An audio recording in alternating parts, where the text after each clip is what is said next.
ஏதன் கண்ணே நிலையாகி இருந்திடுமோ உலகமெல்லாம் எதனதெல்லாம் எதனின்று அனைத்துலகும் எழுமோ மற்றிவையாவும் எதன் பொருட்டாம் எதனால் எவ்வெல்லாம் எழுந்திடுமோ எல்லாமும் எதுவே ஆகும் அதுதானே உளப்பொருளாம் சத்தியமாம் அச்சுருபம் அகத்தில் வைப்பாம்.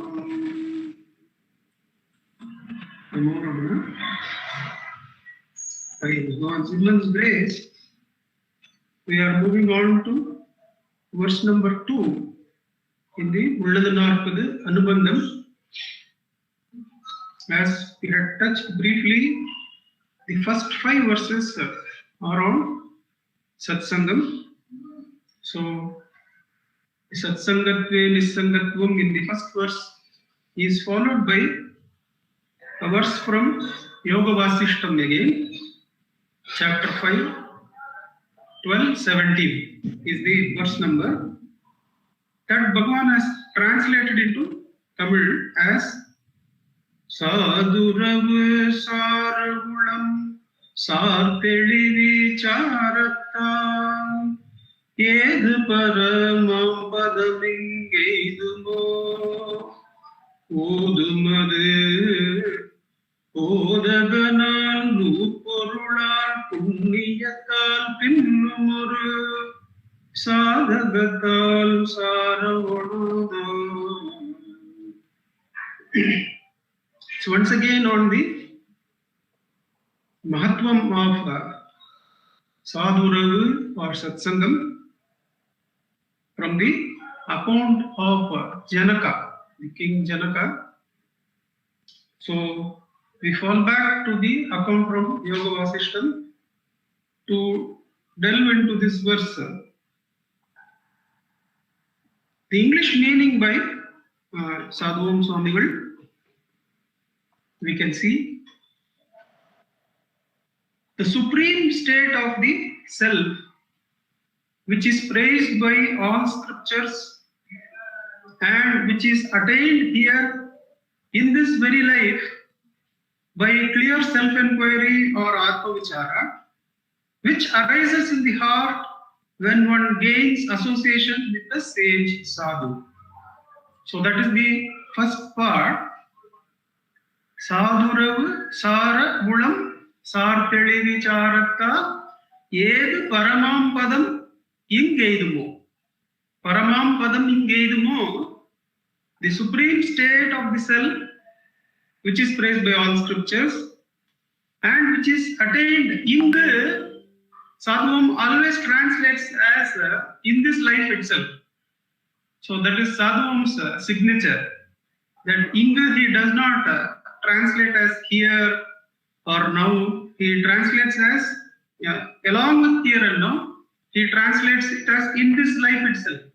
So that's one blessing he gives us, that supreme state of the self, which is praised by all scriptures and which is attained here in this very life by the clear self-inquiry or atma-vichara, which arises in the heart when one gains association with a sage. So, which satsanga in our discussing of the first verse, we had explored the whole area of what all can turn us inward. Now in this verse, Bhagavan is choosing the best form of that. We had discussed what all circumstances, we had probably left out Brahma Muhurtam in that where the entire nature cooperates with us in Satsanga. Once Bhagavan would be, when he is undergoing the cancer treatment, his attendant seeing his condition will say, why Bhagavan, why are you getting up at 3 o'clock, 3:30, or it could have been 4 o'clock, but why are you getting up at this hour?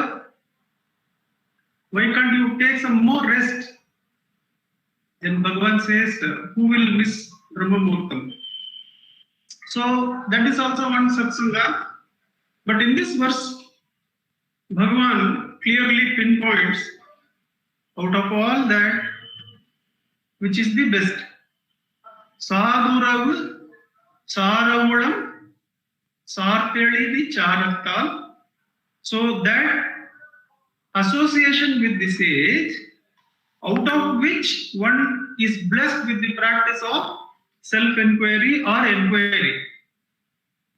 Because in Yoga Vasishtam, the word used is enquiry, but there too primarily it is pointing to self-inquiry, holding of the I, holding of the Atman.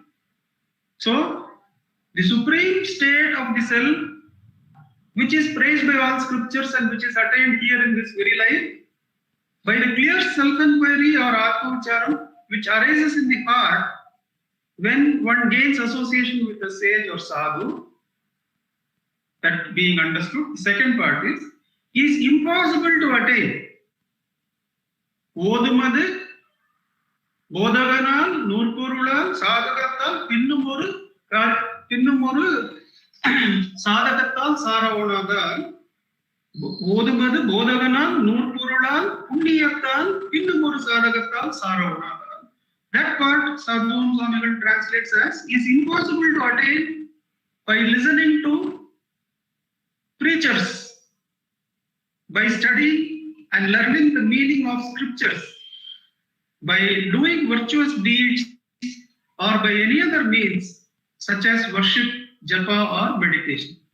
So even these satsangas, which we had explored as to how they can be made into satsanga, the reading of a scripture, but Bhagavan is clearly saying in this verse, out of all that, what is the best possible satsanga is that association of the sage which makes self-inquiry blossom in us is the best form of satsanga, and no other practice, including listening to talks or inquiring into the meaning of scriptures or doing a lot of punya karmas or visiting a lot of kshetras, all these will not bring that supreme state as would the association with the sage, which brings the clear self-inquiry, is the import of this verse.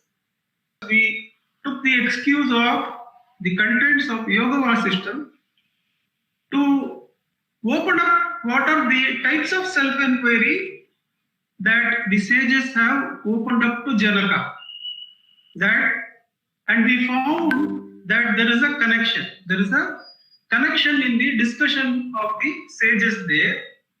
So how beautifully those sages point out to us how to turn inward to the self. So instead of just directly going into the bare meaning of the verse, we thought we could meditate on the contents of Yoga Vasishtam, the discussion of the sages, as to how those sages, they create the interest for self-inquiry in Janaka and in us. So we go through those verses as to how the outward turned mind, which is primarily thinking that in the objects and in the actions concerning objects, there is going to be some fulfillment.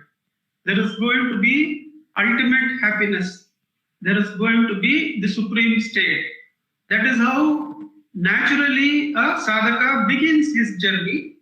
So the first sage addresses such a sadhaka. The first sage in the discussion listened to by Janaka addresses the first sadhaka who is primarily concerned with the objects. So he asks, what is Atma Vicharam, or what is Atma? What is the meditation on the Atma? Is that can we perceive an object without the division as subject and object created by concepts, created by thoughts. Now this was a meditation I used to practice earlier to coming to the Atma-Ucharan of Bhagavan. The Atma-Ucharan given by Bhagavan is the direct method which we will come to when we discuss the last stage. The last stage in the sequence of discussions. This first stage, what he suggests, that was what I had practiced. That is, the object that was given was either the seeing or the hearing of a sound. So the sensory perception was the object, but I didn't complete my sadhana in that. The same sadhana is given beautifully by Bhagavan through Drigdrishya Viveka. How to see an object without the division as subject and object. Bhagavan calls the practice in the talks as Drishya Vilaya. Drishya Vilaya means removal of the false feeling that the consciousness has an object to perceive. That the consciousness has something apart from it to perceive. So that is Drishya Vilaya. Whenever you see a Drishya, remove it, hold the Drik. Of course, Drishya means the seen and Drik means the seer. So the first sage is literally teaching us Drik Drishya Vivekam, which Bhagavan has translated from Shankara's works for us. It is part of the collected works. It is very simple. The very simplicity is the beauty of Drik Drishya Viveka. The primary point being that will the supreme being, supreme self, be of the nature of the seer, the knower, or will it be of the nature of the seen? Will it be of the nature of the chair, or will it be of the nature of the seer? So the author concludes that obviously the supreme state, supreme being, must be the sensitive being. Therefore, I should look for the supreme being in the seer. So he says, drop the seen and hold the seer. The process which Bhagavan explains in the talks, talk number 26 or so, 25, 26, 27, 28, is a revisit of Bhagavan's teachings. In one of those talks, Bhagavan says that the eye sees the object. So eye is the Drik, and the object, which could be a pot or the world, depending on our perspective. It could be the whole of the waking state. Who is perceiving the waking state? The eye is perceiving the waking state. But is the eye able to see itself? Is the eye capable of seeing itself? No, the eye is seen by the mind. Therefore, drop eye as a drishya and hold the mind, the drik, in comparison. These are still relative driks. The mind is composed of the aham thought and the idam thought, the other thoughts. Now, who is it that is the seen and who is the seer? The idam thoughts or the other thoughts are the seen, and the aham thought is the seer. Therefore, let the seer, holding himself, leave all other thoughts. Then what remains is the seer alone. To see the seer, another light is not required. To see the seer, the light of the seer itself is sufficient. So that is the way in which the subject-object division is removed. So the first sage, how he teaches Atma Vicharam is, he gives us the support of Drigdrishya Viveka, says that let go of the Drishyam, hold the Drik. This is one teaching of Atma Vicharam, which Bhagavan also mentions in the talks. The second stage starts from here. The question arises to the normal sadhaka who has been so much involved in the world and so much worried about our activities, our goals, the happenings in the world. Primarily, let us say, we are duty bound.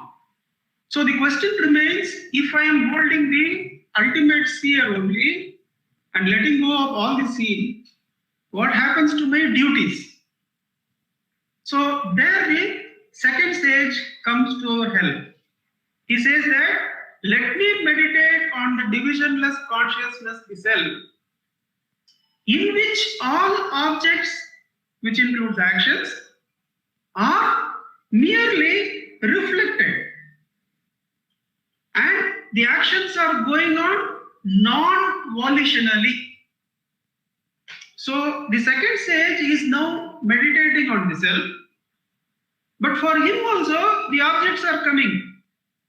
The objects are coming, still it is visible, but what is the method in which he is able to detach from the objects? The understanding is that in the divisionless self, the entire plane of actions, the birth, the growth, the illness, the death, the happening, the organizations, the rise of organizations, all these things are happening as a mere reflection, as a mere image show, as a picture show in the self. Whereas the undivided self is unchanged, like the picture show on a screen, the screen remaining unchanged, the picture is there. But still there is some amount of attention to the object, and this primarily gives us a non-doership. What we should understand is when we are able to look at the happenings as happening non-volitionally. Non-volitionally means that I am in the flow. There is a Shakti, there is a power which is running the trillions of beings in the creation. Therefore, I don't need to do anything, and whatever I do is also as part of the flow. So whatever happens is happening non-volitionally. Therefore, I have reached a state inside where I am able to perceive the division-free consciousness. So the second stage gives an Atma-vicharam with not the support of direct object observation, but about the whole flow of life, about the whole flow of events. All the events are happening non-volitionally. And many places in the talks, Bhagavan would give this support to many seekers. Those who are not able to understand the next stage, we will be coming to the third stage next, who ups the ante a little bit more. In discussions where the discussion does not stay there, Bhagavan would mention this. After all, what is there? We have to lose the doership, isn't it? That's all, isn't it? So that means clearly getting rid of doership and seeing that the whole of activities are taking place by a power. And everybody in this scheme of things is only in the flow. Nobody has volition. Only when we understand nobody in the flow has volition. If you think one person is cunning and deliberately cunning, then you have volition. Only when we understand nobody in the scheme of things has volition, then you will also not have volition. You will be in the flow. And this is literally bringing Kailasa or Vaikuntha here, wherever you are, because the higher lokas, higher states of existence permeate the lower, just as the subtler koshas permeate the coarser koshas in the body. The mukti lokas are the liberated places where doership is not there. They permeate the baddha lokas. So the mukti loka can be experienced here and now. That's why Bhagavan would say to the seekers, only thing to be done is to lose doership, isn't it? And that would make that particular place, wherever we are sitting, we are able to experience Kailasa there and then. So the beauty of Atma-vicharam is, we have discussed this while going through Ulladanarpadu also. The beauty is that it reveals to us the greatness of the other parts, the greatness of surrender, in which the non-doership comes in the wake. As we surrender our Atma, or surrender our actions, in the path of surrender, we come to Lakshmi Amma state, where absolutely all her children she places before Bhagavan and says, you have to take care, Bhagavan. You have to take care of my children. And she goes into the shed and lives her normal life. But when Bhagavan touches her and he looks at the rest of these people in the hall and says, do you know where Lakshmi is now? She is in Samadhi, he says. She is at the source. She is in the self. She is Atmanishta. Just by the Sannidhi of Bhagavan, by her surrender, she is able to come to that state. Therefore, in Atmavicharam, we will be able to clearly understand what is this non-doership that Bhagavan is saying. That we can say the same story as everything is happening by the grace of Bhagavan. And all these happenings are mere reflection in the undivided consciousness, which is total peace inside me.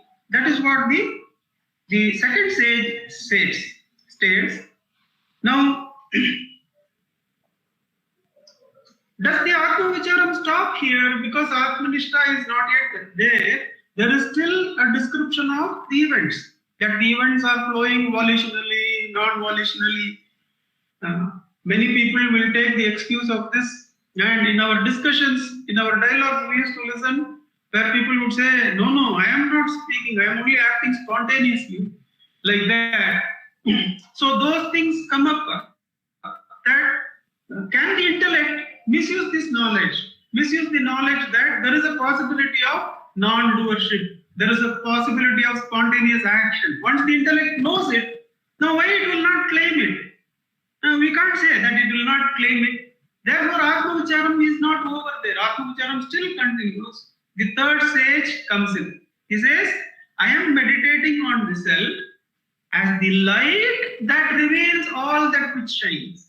So from the object and the happenings, the attention is shifted to the self as the undivided consciousness, the light which reveals everything. In one of our addresses to the Ramanashram in the main hall, in the library auditorium, Akka was mentioning, it was a gathering where I think Akshara Manamala prizes were being given or some occasion like that, where she was describing this process, how Bhagavan teaches Atmavicharam, and she came upon this part where she said, see, all these objects in the auditorium we see, don't we see? Everybody was in acquiescence. They are all saying, yes, we see. Now, how many of us see the light which is revealing the objects? She asked. Now, very few of us could mentally put up our hands or accept what she was saying. But the practice is that the attention goes off to the objects and it doesn't stay with the light that reveals the objects. So the third sage, he says he is meditating on the self as the light of consciousness which reveals the objects. Now, in this state, we find that the equilibrium of the sadhaka has shifted from the object to the subject completely. There has been a shift to the Atma step by step. First is observation of object, next is observation or witnessing of entire happenings as non-volitional. In the third stage, there is no reference to object or happenings. There is only reference to the light which reveals. So therefore, the equilibrium has shifted. In sadhana stage, we say that the sadhaka has an equilibrium state. There will be an equilibrium from which there will be to and fro swings. And in sadhana, in Atmavicharam, the equilibrium itself will shift towards the Atma. Will go sink further and further. So between the third stage, between the second stage, who says, let all actions be happening non-volitionally, there is a shift in the equilibrium where one does not have any thoughts about objects or any reference to the happenings. There is only the support of by what light you see that. Now, therefore, the swing is, you may swing, there may be a perception of objects, there may be a mention of, okay, the previous stage was, I could say these are all happening automatically. Our prarabdha prakaram, adarkanavan, angangirundu aatuvikkan, endrum nadavadadu, enmuyarchikkanum nadavadadu, that statement we may have as the equilibrium. But once you come to the light, even that statement you cannot have as your equilibrium. You have to have as the Akhanda Chitta. The Akhanda Chit means the limitless light of consciousness is your equilibrium state. So where do you reside? Where does the sadhaka reside there? In that light, which is the Akhanda Chitta, in which all the objects are revealed. But one is not concerned with the object, observation of the object, or explanation about how the actions are going on, but the equilibrium is only in the light. Has Bhagavan mentioned about this light? Yes, in the second depth experience, he says where Bhagavan is walking from the Pachaman Koil after an oil bath with one of the devotees. I think it is still Vasudeva Shastri, I'm not sure, but he says he undergoes a fit which comes normally to him many times, but this particular fit was very strong, and we have gone through that experience. And Bhagavan says the physical heart stopped, and the scene in front now was covered by a white light from right to left, and the scene vanished. The entire scenario which was present earlier, which the first sage said, you observe without division. The second sage said, you take the entire scene to be happening like a cinema, automatically, spontaneously. The third stage, what he said, there is no picture, there is only light. That Bhagavan says in his second depth experience. He says the whole picture was replaced by a screen of light from right to left or left to right, and only light was there. So that is the Atma as Akhanda Chit expressed by Bhagavan. Now, this particular sage, there is a reference that there could be that the branch of Buddhism is also having connection with the Yoga system. That the middle path, they say that this is the light which neither says is nor says is not, but is the middle path. Now, this middle path also is not an expression. The middle path is Maunam, because in that particular branch of Buddhism, the way it is expressed is, if is there, then is not is also arises. If is not is there, then is also arises. Therefore, we take the Madhya, which is Shunya. And that Shunya is also Shunya, like that they keep describing that. But here, what we can take, the meditation of this sage, this sadhu, on the light, is on the light only. It is the Akhanda Chit, is the Atma as the Akhanda Chit. The fourth one is the fourth sage is the verse we took for our Edankande Nilayahi Nirudidum Ivulahamalam. He comes to the reality. He doesn't say that he is meditating on the light that reveals the objects. He doesn't say that. He says that light is the reality in which all the objects have their origination, have their existence. It is for which all those objects have arisen. It is by which all those objects have arisen. And finally, it is that itself, that which is all these objects. That means it is that reality is seen as these objects. So there comes a riddle there and a beautiful support that from light that reveals, we are now moving to treating that as reality, where the reality in Bhagavan is I. The reality is the I, and the reality has consumed all the words. How does it consume? There is a interesting support which allows this transition, which allows this transcending of the words. Now, whenever the words are referred to, even the Mukti Loka, there is always the Triputi in that Loka, where let us say the presiding deity is there in the Loka, then all the residents are there. Then there is an observation of the presiding deity by the residents, and the act of observation is there, the object observed is also there. Whereas in reality, there is only the Akhanda Chit or Akhanda Atma the I. Now, let us slow down completely here. Bhagavan says this is Purana. This is Akandam. This does not have gaps. Whereas the worldly experience has gaps, has three different entities. Whatever the world may be, there is a seer, there is a seen, there is the act of seeing. Now in the Akhanda Atma,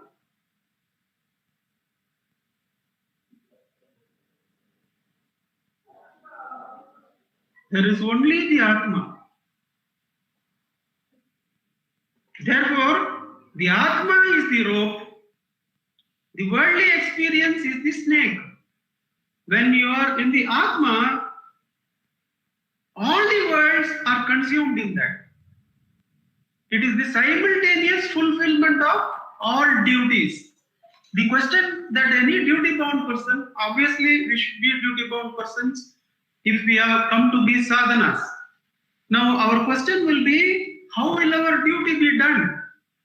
Now, are there, let us say there is an assignment that I have committed to take an Ulladnar session, or let us say some self-inquiry class is there, or some chapatis I make. Now, all these have Triputi, all these have the seer, seen and seeing experience, but in the Akhanda Atma, only I is there. All those duties are fulfilled if I am holding the I. If I am holding the reality. That is why in the Mangalam Shloka, Bhagavan says that Adutane Ulapurula Satyamam Achurubam Ahatil Vaipam.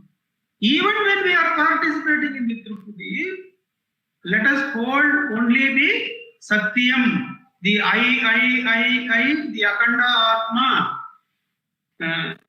Then there is no feeling that I have done this or I have not done that. There is only the Atmic experience that all these lokas are only the Akhanda Atma. There is no whether there is action or not, whether it is spontaneous or not.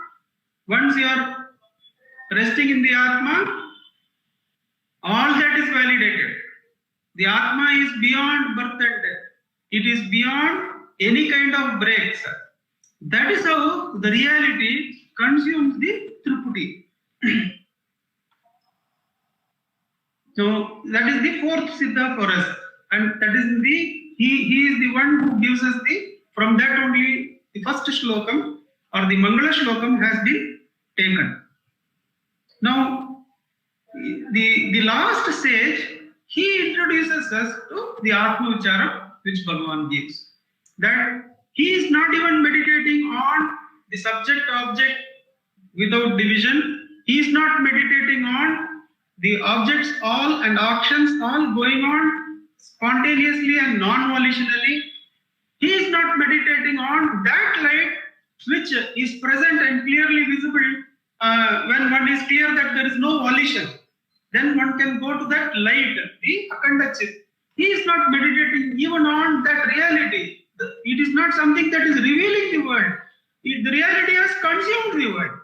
So it was the light which revealed the world. The next stage said, no, that is the reality which has consumed all the world. Only Akhanda Atma. Now, the sage to whom we are referring to now is the one who concurs with Bhagavan and gives us the ultimate Atma Vichara. He says that I am meditating on the self, which is the alpha and omega of all creation, which is the A and Ha in all creation, and which shines as I inside every creature. Which shines as I in every creature, which is what Bhagavan wants us to hold. It says right from beginning, Bhagavan does not ask us to let go of objects from the outside, or we see that actions are going on spontaneously. There are no such explanations in the Who Am I book. There is only the explanation, if thought arises, let it go, ask for whom, hold the Who Am I. Keep doing that. Keep doing, directly holding on that which shines. Who is shining? Arunachala is shining. Arunachala is dancing within each living being as I. In Arunachala Pancharatnam, Bhagavan himself says, Arunachala is the one who is shining within every being in their heart as I. So, Bhagavan's Atma Vicharam, to our great blessing, goes directly to the root of Atma Vicharam itself. That Atma Vicharam could have been taught to us by the one whom we have come across in any of those methods, and it would still be called Atma Vicharam. It would still be called Atmic Enquiry, but it is to our great blessing that we have come to that stage, who has kindled in our heart this enquiry as to when thoughts arise, do not pursue the thought, but ask for whom is this thought, and the answer will come. The thought is for me, the I. Who am I? Hold that I. Till all the vasanas inside are destroyed, hold that I. The Atma Swarupa will rise and shine, says Bhagavan. Now coming to my personal experience in Atma Vicharam, I have somehow not met someone who has given to me the Atma Vicharam as a human being. I have, of course, met Kanakammal later, much later after beginning and going, and her suggestions have been of great help, obviously, coming from the great one that she is. It had its impact, and it has continued to have its impact. But the introduction to Who Am I came to me as a scripture, as a book. So, can it come like that?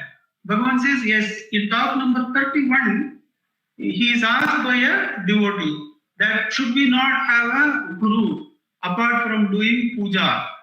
When Bhagavan asks, okay, you are doing puja, how did you start? How did you start puja? Because that is the sadhana he is doing. He says, I have started it from scriptures. Bhagavan says, if you have started it from scriptures, you can take that. You have got the sadhana from Bhagavan himself. That God himself has given you the sadhana. So the instruction can come either from a human guru or from Bhagavan himself. And when we pick up Bhagavan's book, the simplest way to understand is when collected works is there before us, when Who Am I is before us, Ramaneshwara has introduced us, has inducted us to Who Am I. Finished.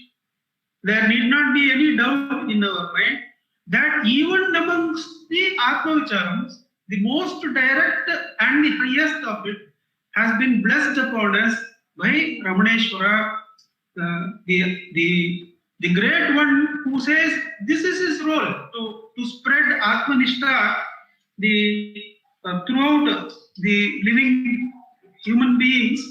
That is his purpose of his avataram. And he has given us that we can take like that and we can start. That is how, at least, how I could account for it. And it was confirmed to me much later when I started from the scripture. I had started in desperation only because I had come to a point where I was very close, but it was not closing. That is when Who Am I came and cleared the space. At that time I didn't know, but when I would sit and when Atma Vicharam was not possible and I would still be desiring it, Bhagavan would come and I would just say Ramana, Ramana, Ramana 2-3 times and Atma Vicharam will start again. That gave me the assurance that it is Bhagavan himself who has introduced Atma Vicharam to me and to all of us who are his devotees. We can take like that. Now coming to how Atma Vicharam is the satsanga, the real satsanga. From my personal experience, I have meditated on this, that the two pinnacles of experience, spiritual experience that I have had. One is the Bhagavan Samadhi. Whenever I go to Bhagavan Samadhi and sit in front, till that point in life, whatever is the clearest consciousness I have had, that will come like that.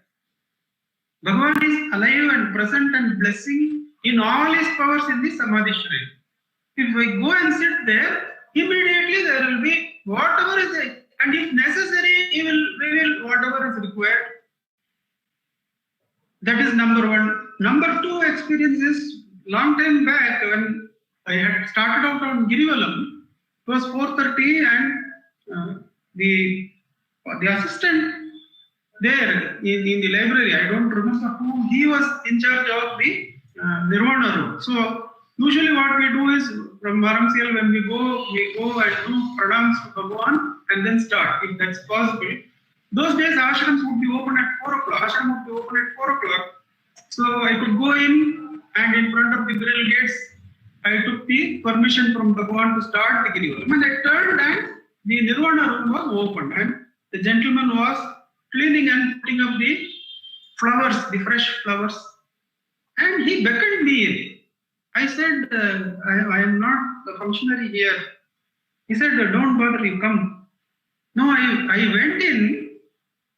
No, that room it's a small room, but it is surrounded by all the objects which have received Bhagavan's Sannidhi. And their very molecular structure has changed. Now, the moment I did pranam there, my inner self was embraced by the spirit of Bhagavan, that there was extraordinary bliss. Can never forget that. A Jiva, once he experienced, it is like Annamalai Swami being embraced by Bhagavan in that incident before he starts his the self-inquiry practice in Palakottu. Bhagavan embraces him and dances Ananda, Ananda, Ananda, and for 1.5 hours he's standing there. No, but even these two experiences, who has experienced it? Where is the sensitivity to feel the Ananda? The Ananda that I am now, whatever is the highest point in clarity, is now in front of Bhagavan's Sannidhi, and that I am now being engulfed by the Ramana Shakti with fullness of bliss. Who is experiencing it? Definitely the Atma, the I. Therefore, inside us is that Bhagavan who is far more sensitive than the external Bhagavan. So Bhagavan externally pushes us inside, but Bhagavan inside is the one whom we should hold. That what is the sensitivity with which I have had the spiritual experience? Who has had the spiritual experience? That brings us to the realization of the self.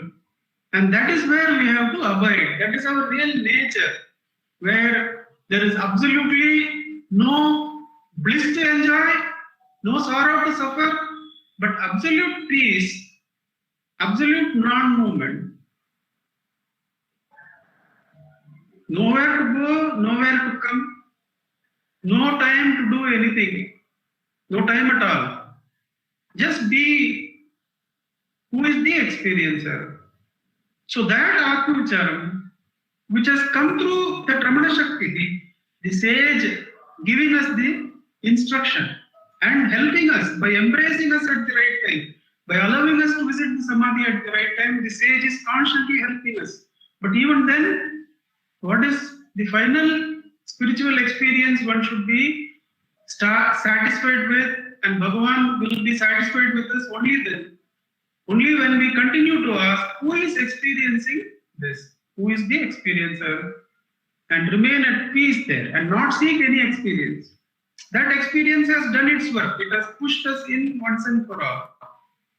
Now it is duty, the ultimate duty of being in the Akhandatma, which has consumed all the worlds.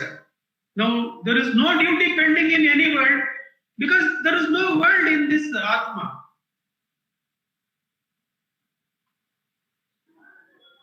There is only the I, and not even that. Who is experiencing I?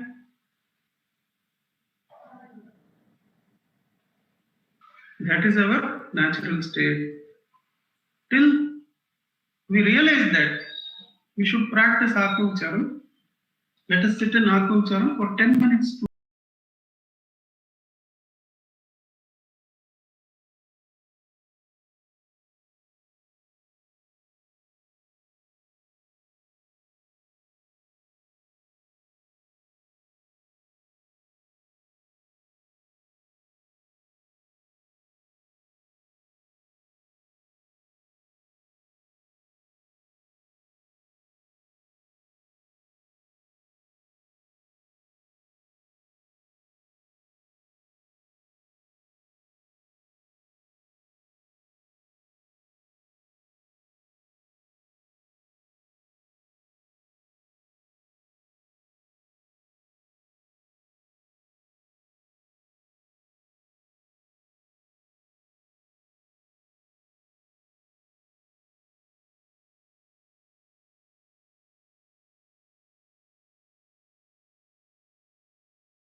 Prostrations to Ramana, shining is the self in all beings.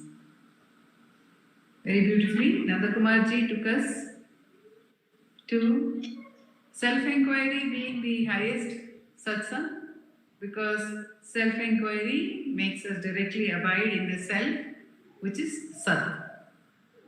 Now, this is not to say that others are not satsang, that's what he pointed out to us. He showed us how the different stages of satsang from Drishya Viveka onwards. But the difference is that there is duality in all other stages of the enquiry. Duality continues to be there. And of course, it exists, and so long as duality is there, the purpose is not achieved. It is like a little bit of poison mixed with the nectar. The poison of duality continues to remain mixed with the nectar.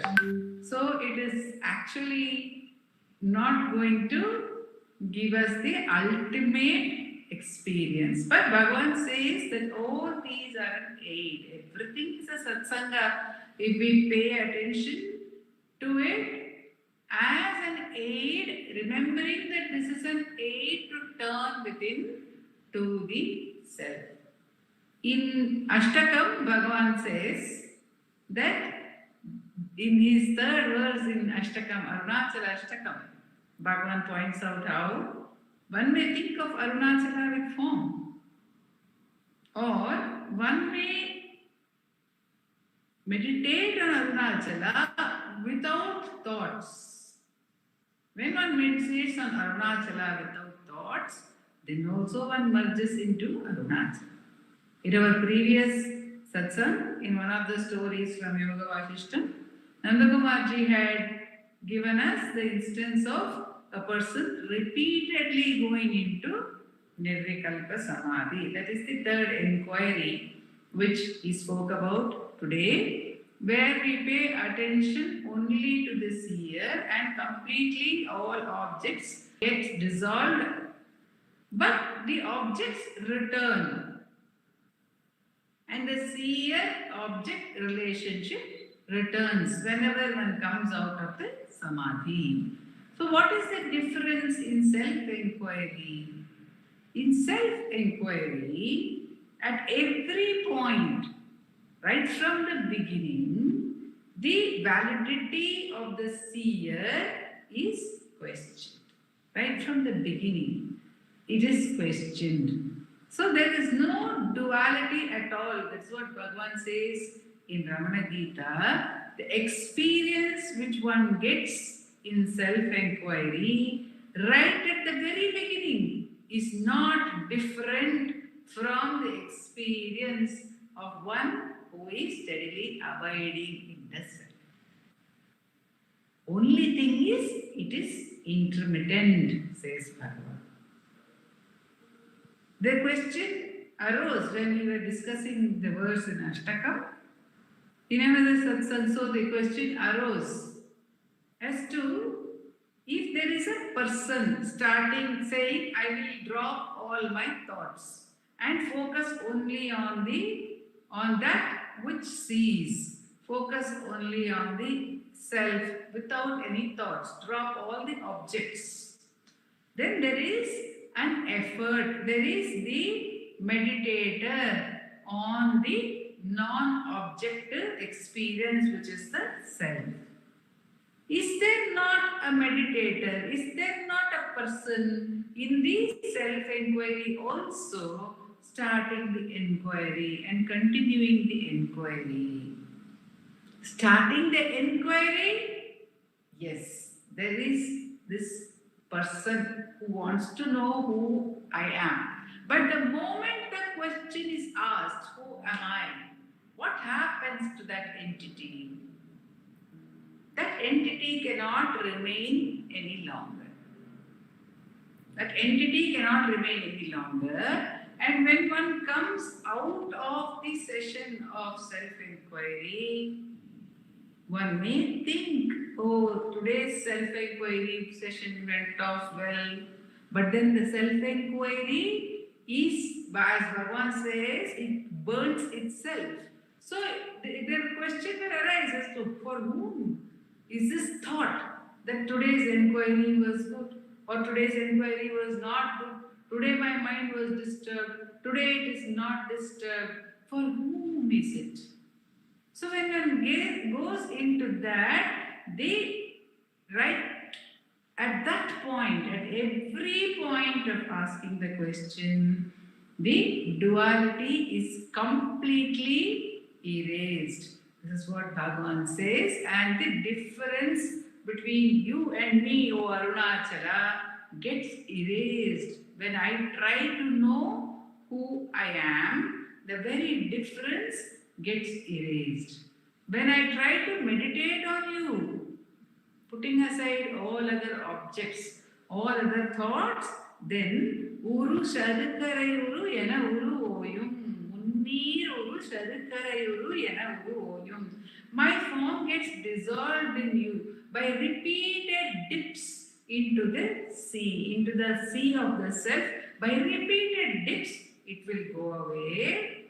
But என்னையான் அறிவுற என்னுரு வேறேதிருந்தனை அருணவான் கிரியன இருந்தோய். Then the very difference, even the coming out is not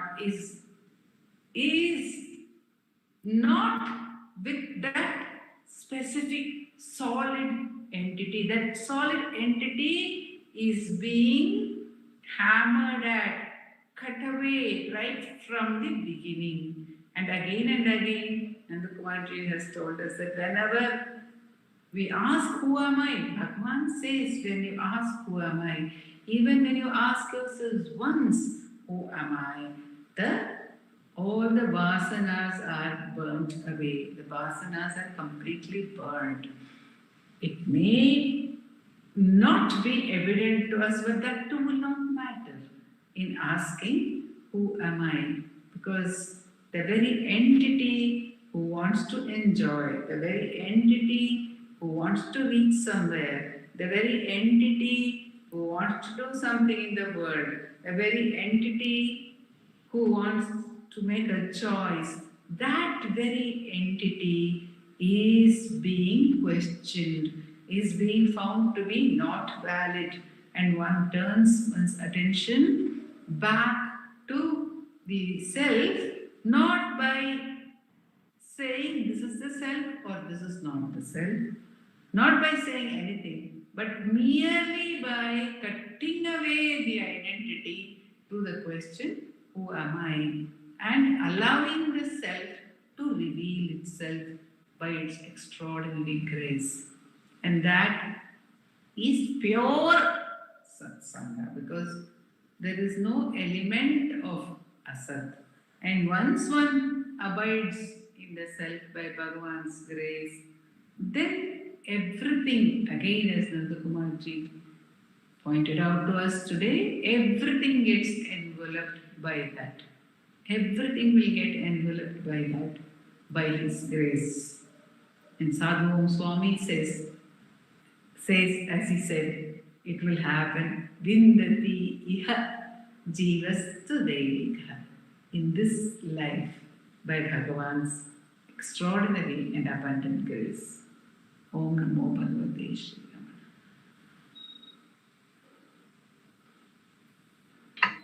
Namo Namo.